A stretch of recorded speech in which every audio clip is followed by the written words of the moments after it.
윤석열. 그 거친 눈빛과 불안한 시선의 비밀. 우리 국민의 집단지성이 검찰공화국 막을 것.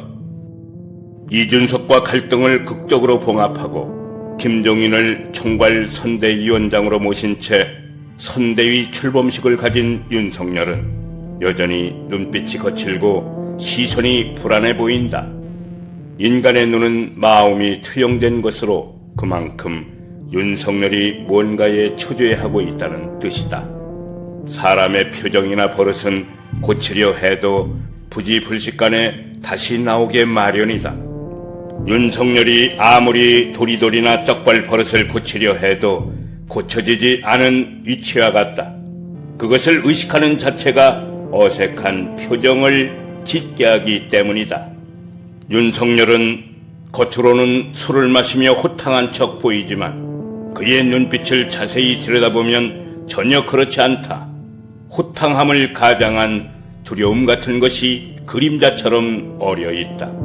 윤석열의 이러한 눈빛은 그가 평생 피의자들에게 고함치고 삿대질하고 책상을 주먹으로 치는 버릇 때문에 나온 것으로 보인다. 검사들은 누구에게 굴복하는 것을 가장 싫어한다. 자신이 최고의 갑이라 여기고 살기 때문이다.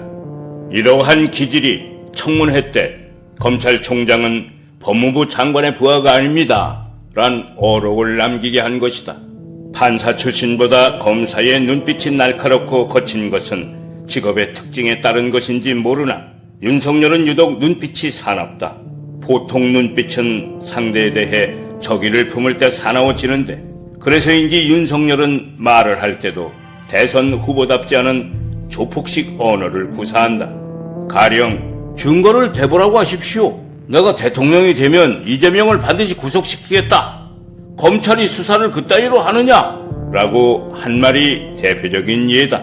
자신이 비록 검찰총장 출신이지만 여당 대선 후보를 구속시키겠다는 말은 함부로 할 수 없는 망언에 속한다. 하지만 윤석열은 거침이 없다. 아직도 자신이 검찰총장이라 생각하기 때문이다. 하긴 대한민국에서 검찰 앞에서 큰소리치는 부류는 별로 없다. 이명박이나 박근혜 그리고 재벌 정도만 검사 앞에서 여유를 보이지 그 밖의 사람들은 죄를 짓지 않고도 죄인이 된다. 없는 죄도 만들어내는 대한민국 검찰의 신공을 알고 있기 때문이다.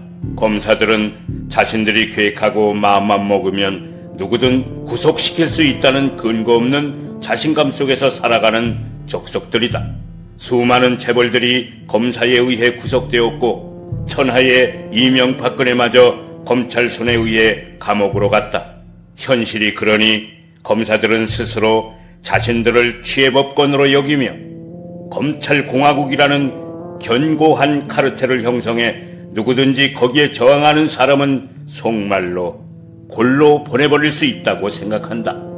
흔히 검찰을 견제받지 않은 권력이라 부르는데 문재인 정부에서 그것이 깨져버렸다. 검사도 잘못하면 수사를 받을 수 있는 공수처가 역사상 최초로 설립된 것이다. 그러나 최근 공수처마저 검사들의 농간에 놀아난다는 말이 퍼지고 있다. 독립성을 보장받는 공수처가 아직도 검사 출신의 대선 후보 눈치를 보며 여러 불법 의혹이 있는 김건희를 소환조차 못하고 있는 형국이다. 울며 겨자먹기식으로 구성된 공수처 검사들은 공수처가 영원한 직장이라 여기지 않는다. 그들도 밖으로 나가면 변호사를 해 돈을 벌어야 하는데 현직 검사들에게 찍히면 나중에 사건을 의뢰받았을 때 불이익을 받을 수 있기 때문이다.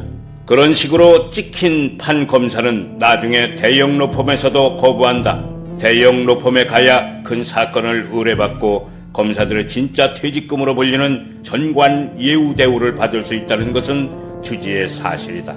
그러니까 겉으론 독립적으로 보이는 검사 판사들은 사실상 도시락 동맹으로 서로 덮어주고 감형해주고 엉터리 기소장과 공소장을 써서 상부상조하며 살아가는 것이다.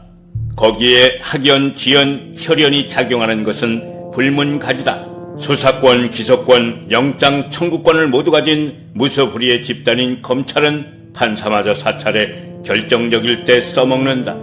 자신들에게 불리한 재판을 하는 판사의 과거 전력을 은근히 흘려 압박하는 수법이다. 심지어 감옥에 있는 죄수들을 검찰로 불러 증거를 조작하기도 한다. 서울행정법원이 판사 사찰을 유죄로 보고 윤석열의 2개월 정직이 옳다고 판시했지만 공수처는 이마저 조속히 기소하지 못하고 만지작거리고만 있다. 이것 하나만 봐도 공수처가 유명무실한 곳임을 증명하고도 남는다. 검사들은 결국 한통 속인 것이다. 공수처는 손준성의 고발 사주 사건도 구속영장이 기각되도록 허술하게 수사하였고, 일각에서는 구속영장이 기각되도록 영장 청구 사유를 허술하게 썼다는 말까지 들려올 정도다. 화천 대유로부터 50억을 받은 게 명백한 곽상도마저 구속영장이 기각된 이유가 뭐겠는가?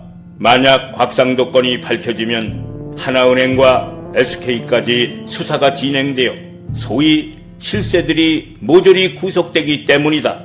그러니까 재벌들은 지금 이 순간에도 검찰의 손이 자신들에게 미치지 못하도록 자신들이 보유한 법조인과 유명 대형 로펌을 모두 이용해 수사 자체를 막고 있는 것이다. 이런 것들을 파헤쳐야 할 언론들도 공범이니 쉬쉬하고 있는 것이다. 그러나 이러한 검찰의 무소불위가 계속 유지될 수 있을까? 그렇지 않다. 차기 대선이 그러한 검찰을 개혁할 수 있는 마지막 기회다. 모든 개혁은 집단 촉이 힘이 있을 때 해야 실효성이 높다. 이재명 후보가 만약 대통령이 되면 아마 가장 먼저 검찰개혁과 사법개혁을 단행할 것이다. 한다 하면 하는 성격의 이재명을 수구들이 두려워하는 이유가 거기에 있다. 그러니까 윤석열의 거친 눈빛과 불안한 시선은 그 두려움에서 기인된 것이다. 윤석열은 자신이 대통령이 되지 못하면 다 죽는다는 생각을 하는 것 같다. 실제로 그런 투로 말한 바도 있다. 이것을 반대로 해석하면 자신이 대통령이 되면 그동안 자신을 괴롭힌 사람들은 다 죽인다는 뜻이기도 하다. 눈빛을 통해 투영되는 저기는 사실 불안할 때 나오는 심리다. 혹시 하는 마음이 거친 눈빛과 불안한 시선으로 나오는 것이다. 검찰총장일 때 무소불위를 누린 것과 대선 후보로서 검증받는 것은 차원이 다른 문제이기 때문이다. 만약 본부장 비리 의혹이 모두 무혐의로 나오면 국민들은 검찰의 힘에 치를 떨며 검찰공화국만큼은 만들지 말자는 생각을 하게 될 것이다. 소위 힘의 역설이다. 윤석열은 그것이 두려운 것이다. 우리 국민이 가지고 있는 집단 지성의 유전자 말이다. 동학 4.19, 3.1운동, 5.18, 6월 항쟁이 모두 그 집단 지성에서 나온 것이다.